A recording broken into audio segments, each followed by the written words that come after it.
હકી આવાજ ન્યૂઝમાં આપનું સ્વાગત છે। હું છું અજીત ઝપેલવાલા। સમાચારમાં વાત કરીએ તો ડભોઈ જિલ્લા ટ્રાફિક પોલીસ દ્વારા નિયમનો ભંગ કરનાર 18 વાહનોને ડિટેન કરવામાં આવ્યા હતા।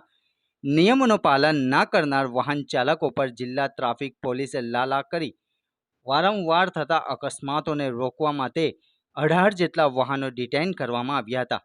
ડભોઈના એસટી ડેપો માર્ગ વેગા સિનોર ચોકડી નંદોદી ભાગોળ તરસાના ચોકડી સહિતના વિસ્તારોમાં જિલ્લા ટ્રાફિક પોલીસે ટ્રાફિકને અડચણરૂપ વાહનો ગેરકાયદેસર પેસેન્જરને વાહન કરતા તેમજ લાયસન્સના કાગળો વિનાના વાહન ચાલકોને આરટીઓ મેમો ફટકારી ડભોઈ પોલીસમાં ડિટેન કરતા ફફડાટ વ્યાપી જવા પામ્યો હતો।